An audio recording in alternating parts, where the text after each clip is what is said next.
Again, 11 ways. So a little bit about me, by the way.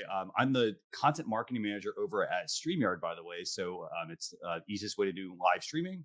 So I work there. I also am the host of a show called Social Chatter, where we talk about everything that's new in social media each week. I also produce an Amazon Live show in my spare time, and then I also have a podcast called Launch Your Live, where we talk about live streaming. We interview live streamers, and then I also run a digital agency called Social Chefs, where basically we will help you work on your social media strategy, your posting, and much more. So the great equalizer across the board is time. Time is something that like we all have the same amount. You're probably wondering, well, how do people like I'm working 24/7 or I'm working, putting 18-hour days in, and I'm not getting the results. But other people that are, they're getting a lot more things done. And the thing is, they have the same amount of time that you do. And so how do we go about sort of emulating a lot of that? And so I just want to highlight a couple of quick stats here. So the first one is there's a lot of content being published. It's over 7.5 million blog posts published per day. That's a lot of content. So, when you put a piece of content out there, if you aren't doing things to help give it some lift, no one's going to see it. And that can be very disheartening because you spend all that time writing the content, 2 to 3 hours of post, you know, to only not have anybody see it. So that's kind of frustrating. A lot of people, by the way, from a content perspective, they're not just consuming social media content. They're consuming a lot of live streams nowadays. They're consuming videos. They're consuming blog posts. There's people that all they do is get messages from people through like WhatsApp or Signal or Telegram. They're also then, consuming a lot of email. So you got a lot of things asking for our attention. So you got to have really good content. And then when we really break it down, on average, adults, this is adults, by the way, they spend about 8 hours consuming content per day. That's a lot of time. 8 hours just consuming content. So then let's factor that 8 hours consuming content. You've got 6 to 8 hours of sleep. If you can get that, then you happen to have, a few hours of time at work. And oh yeah, you do want to have a life as well. So, so it's all about, and Aaron, I know you hear me talk about this a lot. I always talk about working smarter, not harder, because there's so much content that we're subjected to every single day and it's not ever stopping. You can't keep up with all of it. So what do you do to get yourself in front of more people? You work smarter, not harder. And I like to give the example of getting more from less. And that sounds so counterintuitive, but I give the example of squeezing juice. So, for example, if you've got, you want to make a glass of orange juice, you got to squeeze a bunch of oranges. However, you're using tools as well to help you with that. So, for example, I happen to have a glass here with with a juicer on it. And so, like, if you took the juice and you squeeze it just by hand, you're not going to get as much out of it as you are going to be using a tool. In this case, this is a better tool, and then an even better tool would be like an electric juicer. So you want to get more from less because here's the thing: you got to have time not just to create the content, but you want to have a life. You also want to be able to engage with people as well, because again, that's what really drives it. It's really the networking piece. So you don't want to spend all your time, hunched over a computer, creating content, creating videos, to really not have that content reach the right people. So the way I like to set things up is this. I always talk about investing. And I talk about investing in this case, talking about investing in the right kinds of gear, the right kinds of equipment, the things that are going to help set you up for success. And I always tell people it's really all about systems. So for example, you want to make it as easy as possible for yourself. So for example, I have like I mentioned, I do a podcast. I have a specific process for doing a podcast. I have a process for doing a live show. For example, I have a process for writing a blog post. And I stick to those processes because it's also about muscle memory. So the more often you do things, the more it becomes second nature. You don't have to remember, well, what are those 10 steps that I need to do? It's literally just maybe 5 steps. So I talk about investing. So item number one, investing and creating a workflow. And I'll use an example here. So for example, if you're interested in making a podcast or like you want to do live streaming or you want to make videos, for example, for your YouTube channel, TikTok, things like that, Um, Definitely invest in the right equipment. So one of the tools that I use personally is the Rodecaster Pro.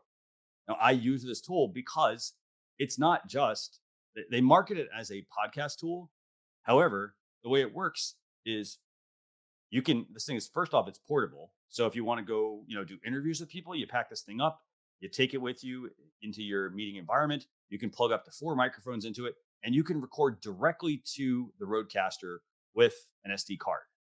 So that's like how I would do a podcast. Now let's talk about how I would do that for a live stream. I use this for live streaming as well. And so this actually has the ability to run into my computer. So this way, all my audio is going into this because remember, audio, if you're doing any sort of like if you're doing live video, you're doing podcasting, that is the most important part. It's not the video aspect, it's the audio. So you want to have good, clear audio. And so this tool is going to allow me to do that. It's going to allow me to use it for podcasting. I can use it for live streaming.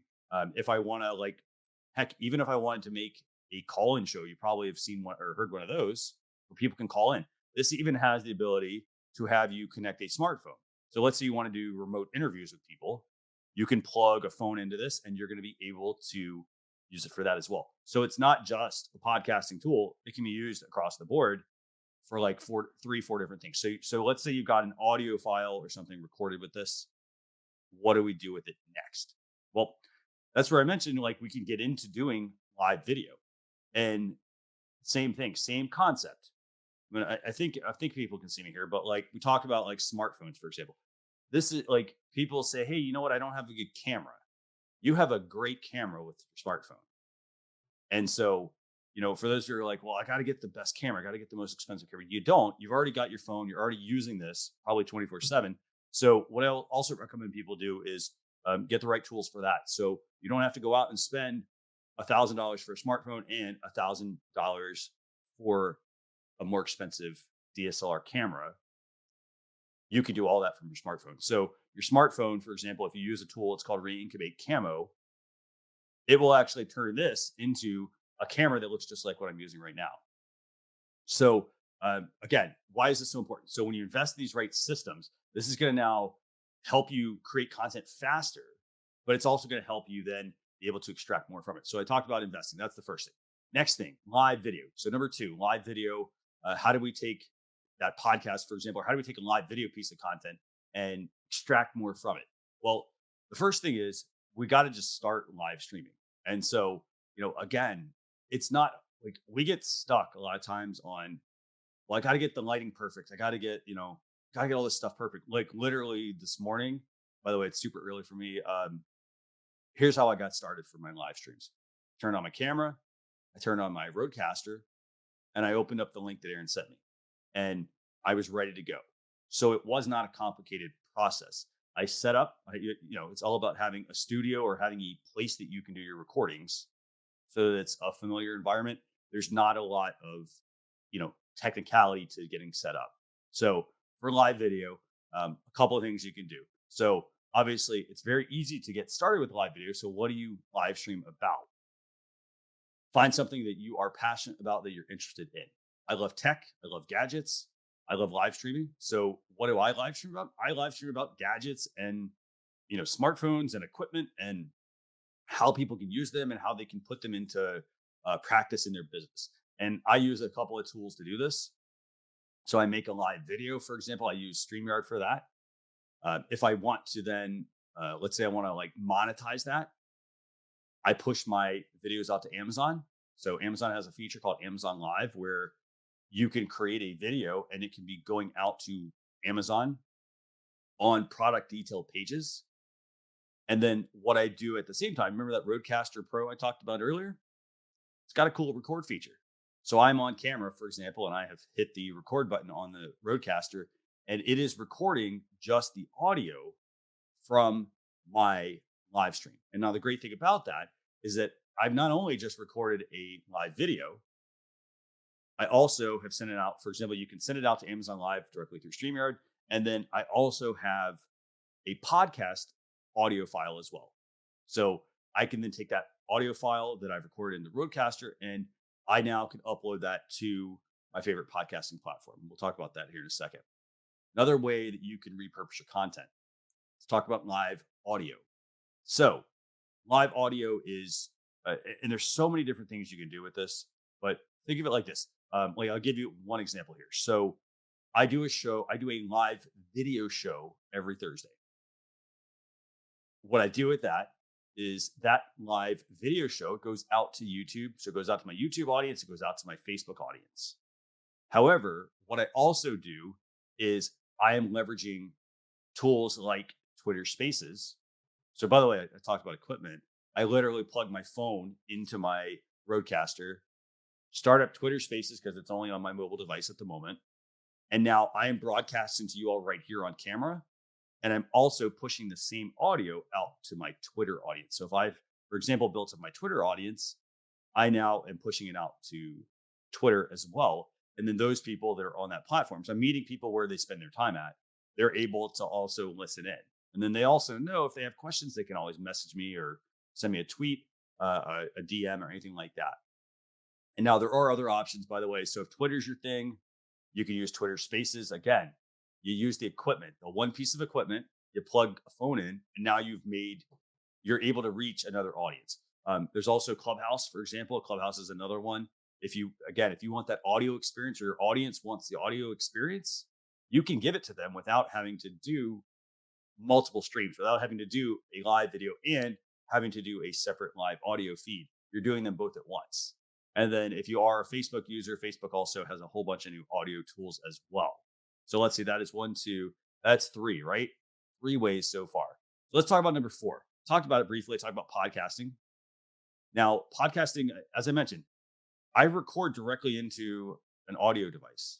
So I turn it on. I literally just, if I need to see my guest, we both do a call into one another, and then we're able to just record directly into that product. Now, as I mentioned, that's going to record all your audio. But it also is going to do this. It's going to start with also having great guests. So it's not just saying, well, oh, I've got a podcast and I just do a podcast and I don't bring on the right guests. Here's how you take some shortcuts there. How do you get more out of your podcast? First thing is you got to have on I would say, maybe I shouldn't say good. You got to have on great guests. And so a pro tip here is going to be invite people on your podcast and have maybe you have a 1-page document. Like, for example, Aaron gave us some great instructions on how to prepare for Digimarcon EMEA 2021. He also gave us instructions on, the things that they kind of expect. Like, for example, they want you to show up, X amount of time early, things like that. For podcasting, same exact process. You make one document, you send it out to anyone who's going to be a guest on your show, and it outlines what you expect. So how do you get more out of podcasting?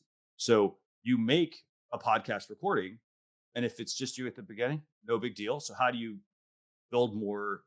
How do you get more from it? You network with people. And I guarantee you this, a lot of people, they're afraid to go and ask people to be a guest on a podcast because they don't think that they have the numbers. I would look at it like this. Most people, they want you to actually go and ask them to be a guest. Even the big names, they actually would love to be on a podcast. They're really just waiting for people to ask them. And so, when you are going to make a podcast, you may do the first few by yourself, but think about this.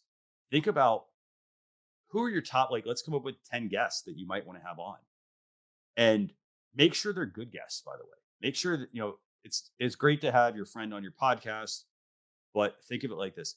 If you're about driving business results, you want to make sure you niche down and you have on the right kind of people. And I'm talking about people that, for example, it doesn't matter if you only have 100 likes, 100 followers on your Facebook page. If you go and have guests on that have 1,000, for example, encourage every single guest. First off, make sure you have guests on that have a pretty big following. So if it got 100 people on a platform, that's not a big deal. Big deal. Because guess what? Everybody's unique. Maybe that person doesn't have 100, they have 100 followers on a certain Facebook page, but maybe they got a big YouTube audience or something. So if you have people on that have a pretty good size following, encourage them to help share the podcast as well. So you do the work up front, you record the podcast, And then what you could do with it is, if you want to get more mileage out of it, you want to squeeze more juice from it, when you're finished with the podcast or when the recording gets shared out on your favorite podcasting platform like Apple or Spotify or Amazon, all you need to do is send that link to those people, invite them, thank them, first of all, for being on your podcast, but then also invite them to share it. Because then the more you can network with those people and get them to share things, the more that it's going to bring people back to your podcast. So your podcast is then going to start working for you versus you working really, really, really hard to try to get people to listen to it. Again, it starts with having good guests on, having good content. So for something like this, by the way, very simple. I'm going to give you 3 tools. Rodecaster Pro, we talked about at the beginning. You know exactly what that can do. We talked about using, if you're going to do like the live stream piece where you want to be on camera and you want to be also recording it, you can use StreamYard for that. It also has the ability to record your audio track separately. And then you need a podcast host. Personally, I use Captivate. That's my favorite podcast host. And it's also because they allow me to do multiple shows on their platform and they don't charge you that much. So that's my setup for podcasting. Let's see, 1, 2, 3, 4, up to number 5. Now, for those of you, you heard me talk about Amazon Live earlier, right? So Amazon Live is a way to do live streaming of a topic out to people that are shopping on Amazon. We'll get to that also, by the way, more in a second. But Amazon also has a feature. It's called Alexa. They're called flash briefings. So if you happen to have any sort of Alexa device, for example, maybe you got one of these. This is an Echo Dot, by the way. So if you happen to have one of these, if you happen to have a smartphone, for example, people can get their morning flash briefing and you can provide that information to them. All they need is this, or there's an Alexa app, by the way, so they don't need this, the Echo Dot. And you can record a short snippet of audio. Now, here's what's really cool about this. That audio, so if you're like, well, hey, I want to get on Amazon in the region or the product that's there. So you can record short snippets through the Rodecaster Pro, for example. Then Amazon has a process. You put it up on their Alexa flash briefing upload. Basically, it just goes on a folder online. It checks if there's a new item. And then guess what? You are now on Amazon. And you're not just on Amazon with your audio. It also creates a listing on Amazon. So if people start to search your name, so we're talking about building up a volume of work, people start to search your name. If you have a store on Amazon already, people are able to obviously find that. But then when you start to list other things like your flash briefing, like your podcast that you've created, Amazon will start to surface it on their website. And then people can access these via the Echo Dot. They can access them via the Alexa app and so forth. And so one thing, by the way, I really like to do for the Amazon product, by the way, I use a tool. It's called Pretty Links. And basically it's something like this. Instead of telling people, hey, go to Amazon and check out my flash briefing or go to Spotify and listen to my podcast, what I have done though is I've set up custom URLs, and Pretty Links is a tool that literally just does all that. For example, I'll give you one thing. So if you go to launchyour.live/EP92, so that's EP92 for episode 92, that directs people over to the next item I want to talk about, which is an Amazon Live show. So I use that so that way, if I'm giving any sort of audio instructions, people are able to I make it easier for them. They don't have to go to Amazon and try to look me up because they got to remember how to spell my name, or they didn't remember they didn't remember the name of the show. They just have to remember the URL.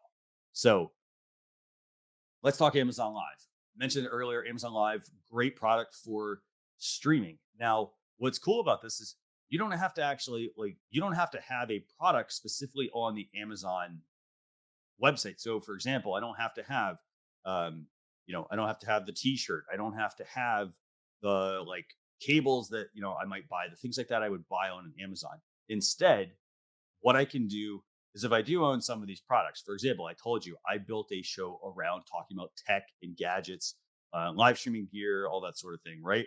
And so my show is built around the stuff that I buy. It's not built around me talking about a topic that I don't know.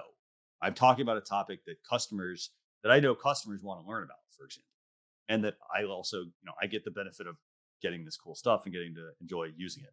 So you can create an Amazon Live show. And then, as I mentioned, like if you go live and you have no audience, for example, or you're just starting out, it can be very disheartening. It can be very challenging. And so, how do you keep yourself motivated? Personally, I would start using Amazon Live, and the reason I would do that is because Amazon has a huge benefit here, and that benefit is they get you in front of a warm audience. So, for example, I talked about talking about live streaming gear. So, like I talked about this Amazon Echo Dot that I have here. Okay.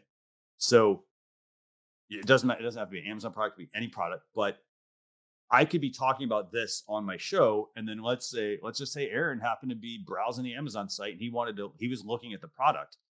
He at that point would be able to see that I had a live stream going and then he could tune in.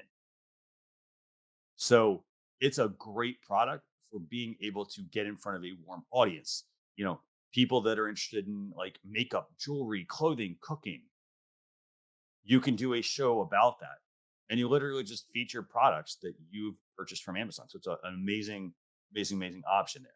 So there is the Amazon Live option. The great thing about it, as I mentioned, you want to get that, that initial bump from your audience. And so the thing is, if you don't have the audience, it's like climbing up a mountain. How are you going to climb up the mountain? You're going to take one step each time. However, with Amazon, it does put you right in front of people right from the start. Okay, so let's see. That's number 7. Talked about recording video. So, how do you go about repurposing content that you've done? So let's say it was a live stream. So let's say I did a live stream and I wanted to repurpose that into something else. I want to turn that into recorded video. So there's lots of things you can do here. So the first thing would be, let's take some audience questions. So like we take questions from our audience, they submit to us, and let's turn that into content. So it doesn't have to be every question. What you want to do is you want to take the burning questions that you get, the ones that are going to be really high traffic drivers. So I'll give you an example. So today I've got a show coming up at like 11 o'clock. I am going to be talking about how to use Instagram from your desktop, because guess what? That's the latest news for the week. Instagram now allows you to share from the desktop. So I know that I get tons of emails from people that have asked this question. So what I'm going to do, for example, today is I'm going to make a video specifically focused on answering this question.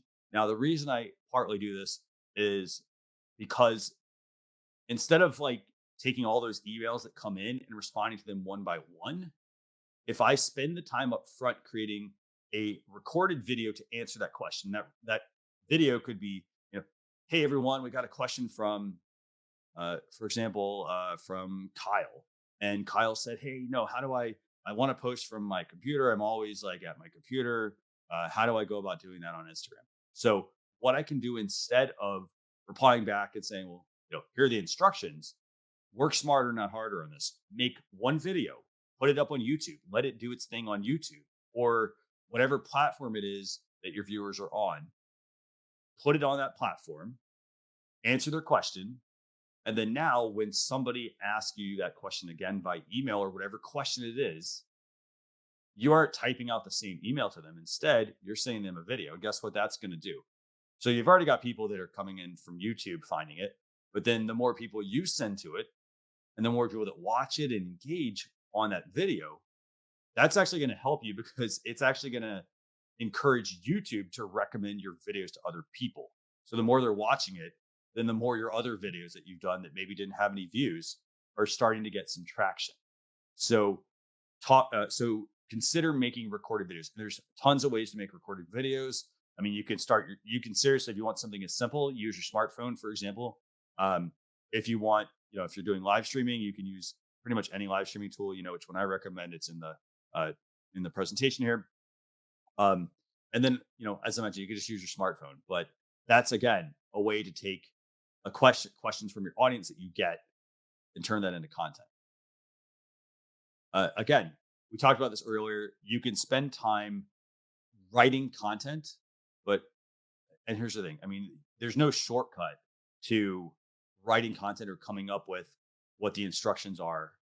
Well, I mean, I guess maybe there's a small shortcut, I guess. But the thing is, you want to make sure you are spending time writing content as well. And the reason you want to do this is because if for example, if you're just, you have to remember this. Everybody likes to consume content differently. So you're going to have people that are going to want to read the content. You're going to have people that are going to want to write. They're going to want to watch the content. You're going to have people that are going to want to listen to the content. You're going to have people that are going to want you to explain the content. So again, I talked about this at the beginning. Like, there's only so many hours in a day, but you do need to consider having a blog set up, whether it's for your business, whether it's for your personal self, your personal brand. And the reason is because you don't want to build on rented land. And what I mean by that is Facebook, Instagram, TikTok, YouTube. So while I'm encouraging you to put content on the platforms, you don't want to make those your home base. We all know, I don't know if you all remember just a couple of weeks ago, Facebook went down globally. And so here's what ends up happening, or what happened for a lot of people actually, is there are people that Facebook, for example, is where they set up their Facebook shop and they post their updates to their community and they talk to their community. And that's the only place they talk to their community at. So it's awesome that you built like this great community. However, Facebook, when they went down, that person's business was basically down for 2 days. And the thing is, if they had set up their own website, if they had been blogging, it doesn't have to be a very like extensive website. It just has to have some of that information that people are looking for. For example, heck, even your phone number. So if people want to get somebody's phone number, and let's say Facebook was the only place you had put that, and you didn't have it on your other platforms, or you didn't have a website, the problem is then that people can't even get in touch with you.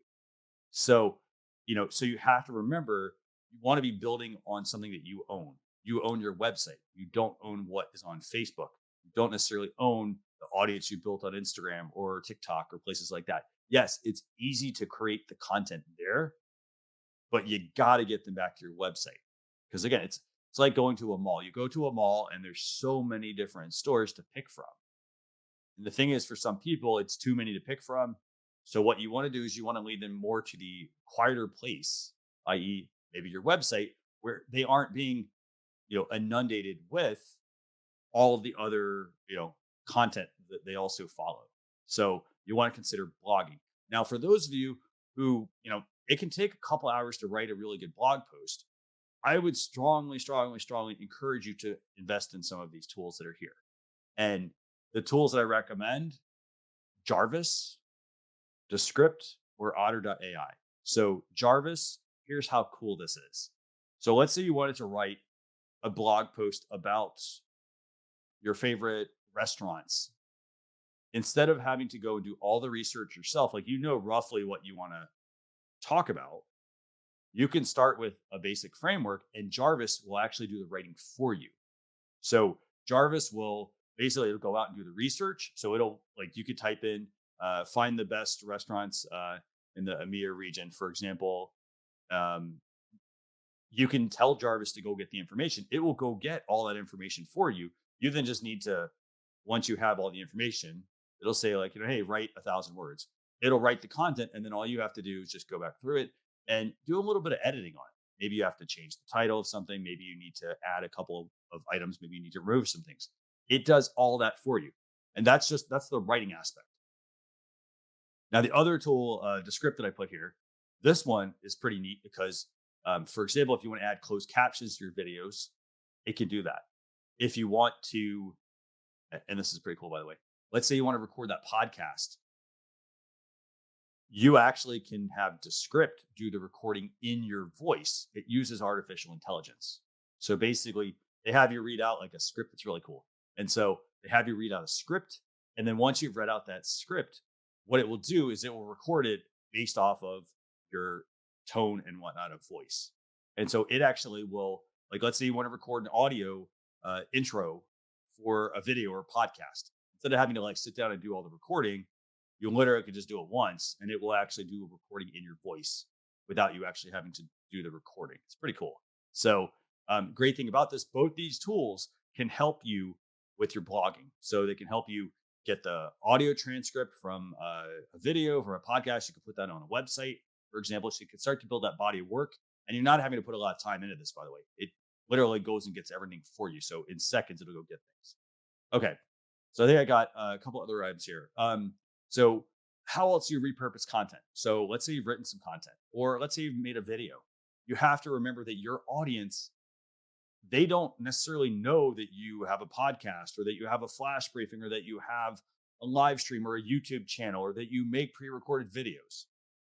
So you have to basically, you're taking that one piece of content, and what we're doing is we're just repackaging it. And ebooks, downloadable ebooks, great way to go. So this could be a one pager that has instructions on how to do something. So for example, if I wanted to talk about how to set up a podcast, I have a process. As I mentioned, I document my process. I make it into an ebook. I can then either sell it, I can give it away. And then throughout that ebook, guess what you got there inside the ebook? You've got calls to action going back to some of your other content. So there are people that like to read PDFs. So what you can do is you can actually convert those blog posts you've written. You literally just drop them into an ebook tool like Designer or Jarvis.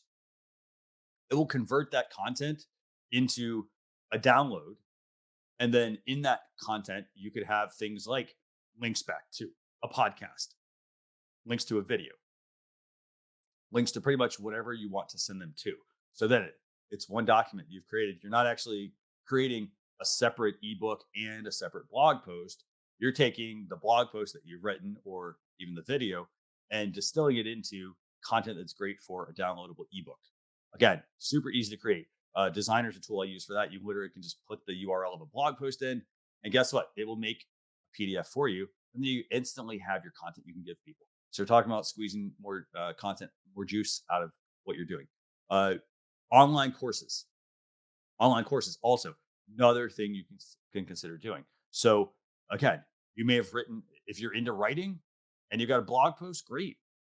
Let's convert that into an online course.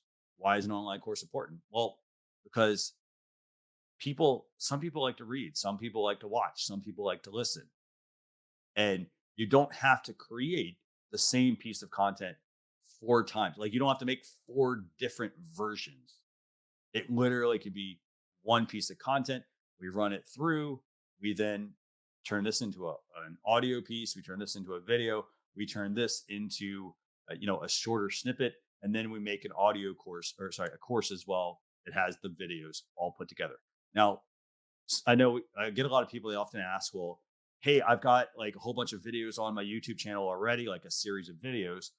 Should I re-record and make a brand new course?" And the answer to that is if you've already got the content created and it is still relevant, why not just package it up? Maybe you record 1 or 2 videos, like an intro video, an outro video, thanking them, telling them what those next steps are, but package all the content up and then sell it as an online course. And the great thing about that is, this is a way to if you do like one-on-one coaching with people, instead of doing, all these individual pieces of content, start to package things up. Hey, I got a course on how to make a podcast. Hey, I got a course on, a product that we offer in our business. And then this way, you're not actually saying, well, oh, I got to go make the course and I got to make all these videos. Make the videos once.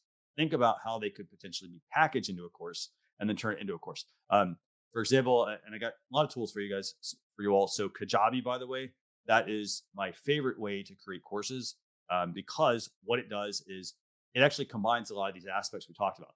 Like it talked about having your own website. So for example, Kajabi it's literally a done for you platform where you can have your blog, you can have online courses that you sell. It will tie into an email list as well. So you can also be building your email list at the same time with the Kajabi. But basically, it's basically a great course creation tool.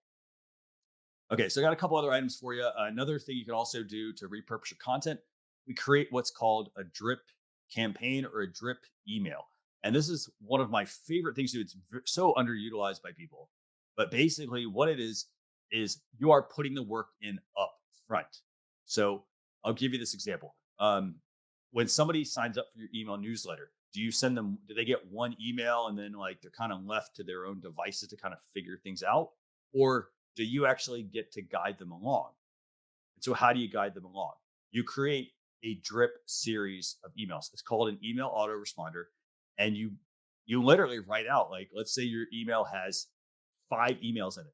The first one might be a welcome email. Thanks a lot for joining. The second one might be something like, um, what are the best ways to get in touch with us if you have questions? The third one might be a link to your blog or where you want to send your audience. Don't send them everywhere. Maybe send them to one place where you primarily go. Uh, Number 4 might be, if they have like technical questions and need help, how do they get there? And then number 5 might be a social media email. So it's encouraging them to go on your social media platforms and where you want them to connect with you at, right? So what's cool about this kind of email series is this. So let's just say I'm gonna use Aaron as an example. So Aaron signs up for my email newsletter. He doesn't just get one email from me. He gets an initial email. Hey, Aaron, nice to meet you. And then with his email, what that does is it kicks off the first email. And then let's say I send an email every 2 days. He gets a second email 2 days later. And then 2 more days later, he gets a third and a fourth and a fifth. So he is going down that funnel. Um, let's say, uh, let's say Josh, for example, signed up for my email newsletter as well. When Josh signs up for my email newsletter, let's say he started like 4 days after Aaron did. He will start with email 1. So Aaron might be through he might be on email number 3 and Josh might be on email number 1. So the great thing about the drip email is that it's actually doing all the work for you. So when you build it up front, everyone who's signing up for your email newsletter, they are now starting to get that email series. And then the great thing about it is you can go and refine it whenever you want. So that way somebody gets the initial email series and then someone new comes in, let's say something changed. Maybe you need to rewrite one of the emails. You rewrite one of the emails. And now anyone else who joins, they start going through that process and getting those emails versus writing multiple emails to people. So the goal is set up the drip email ahead of time, the autoresponder. Make sure the sequence works, like put yourself in the sequence, test it out with some friends as well. See, make your business associates, make sure that the emails work, and then start making it work for you versus you doing all the heavy lifting, going and writing individual emails each time. Okay. So then the last area I want to talk about for repurposing content, social media. I mentioned this, you would think like, oh, social media be number 1. And the answer is, well, not really actually. Social media, it's a marketing platform. It's in their areas, channels to allow you to reach your audience. And there's a lot of them, a whole lot of them. So what I encourage people to do here is instead of building on social media, use social media to your advantage. And what I mean by that is take all the content you've created, whether it is a video, a blog post, a short video, an audio podcast, doesn't really matter. Turn it into post for your social media content. And so here's how I make this work for me. So I use a couple of tools. The first one is a tool called Lately, and the second one is a tool called Repurpose. So the way that Lately works is, let's say I recorded a 1-hour video and podcast. So I record one video, I record the audio separately. What I would do with that is I put it in a tool called Lately. What Lately will do is it will use artificial intelligence. It will go through and it will pull out lots and lots and lots of snippets from my video and my audio content. And then, so instead of me having to actually watch that 1-hour video and start and stop and all of that sort of thing, what it does is it goes and it pulls all the pieces for me. So it does the work. And then what I need to do at that point is I need to then just review what pieces it gave me and figure out which ones I want to keep, which ones I want to get rid of. And now the benefit here is that I'm not putting that 1 hour, like let's just use YouTube as an example. Let's say I took a 1 hour video, it's up on YouTube, for example, and I ran it through lately. It would give me 30 snippets, for example, 30 little pieces of a video. Now, the great thing about this is my social media content. It's not sharing that 1 hour video on my social media platform. Because again, platforms, they have algorithms, they change what they like, what they don't like. Instead, what you're doing is you're taking those little pieces that you've created and you're putting those out on social media. So you're putting them out like it might be a great quote. Like you could take this presentation and pull out each of the 11 items, and that's 11 tweets, for example, or 11 Facebook posts right there. And it could be, you know, hey, social media is a great way to repurpose your content. Want to learn how? And then it drives them back to the full YouTube video to watch. So that is how Lately works. Now, how do I go about scheduling all of this? I'm not sitting at my computer typing out every single one of those items. What I'm doing is I'm using a social media dashboard tool. So, for example, I use an Agora Pulse for that. What I have done is it has this really cool feature. You can set up different queues. So you can set up basically or buckets. I like to compare them. I like to say they're buckets. So you can set up different buckets of content. So for example, I could have one that is just video snippets. And so what I do is I say inside of their tool, I say something like, I want to send out one item from this bucket every 3 hours. And so what I do is I write the one piece of content, I put it in the initial bucket, and then Agora Pulse knows, okay, every 3 hours, let's go pull a piece of content from here, pull another one, pull another one. Oh, they have a podcast as well. Let's pull one from here. So it pulls all these different things and it basically creates this amazing queue of content. Now, what's great about it is that if you've written really good evergreen content, stuff that's going to live on for, forever, then it can basically just keep pulling content as long as you just keep filling the funnel, fill the bucket with new content. So again, you're not going on your social media platforms like directly on Facebook or Twitter or Instagram or LinkedIn, for example. You're not going on those platforms and just making a whole bunch of posts to take up your time to write. You're writing them all once and then deciding, well, which platform they need to go in, how often do I want to re-share them. So this way the content is constantly being put out into the social media platform. So so that is, I think, the last, yeah. So that's the last item on repurposing content.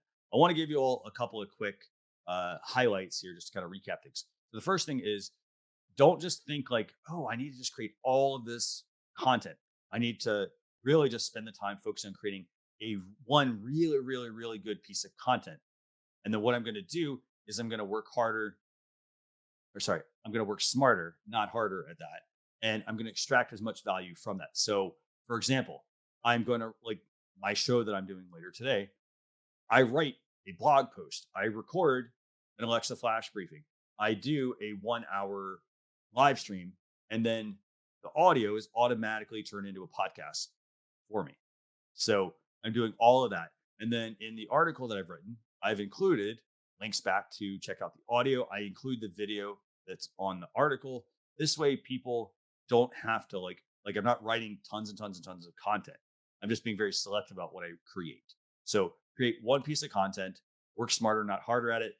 And the reason is so that you could go spend time engaging with your audience. So for example, don't try to be all things to all people. Like don't try to make a video and a podcast and 20 written articles, for example. Spend the time focusing on the piece of content that's going to drive the most value for you. And that could be just writing that one piece of content, extract as much out of it as you possibly can. So with that, I want to thank everybody for tuning in. If you want the deck with all the tools, everything I've listed, if you didn't happen to catch all of them, just email me, christian@socialchefs.com. And I'm more than happy to send that out to you all. But I want to thank you all for letting me present to you all.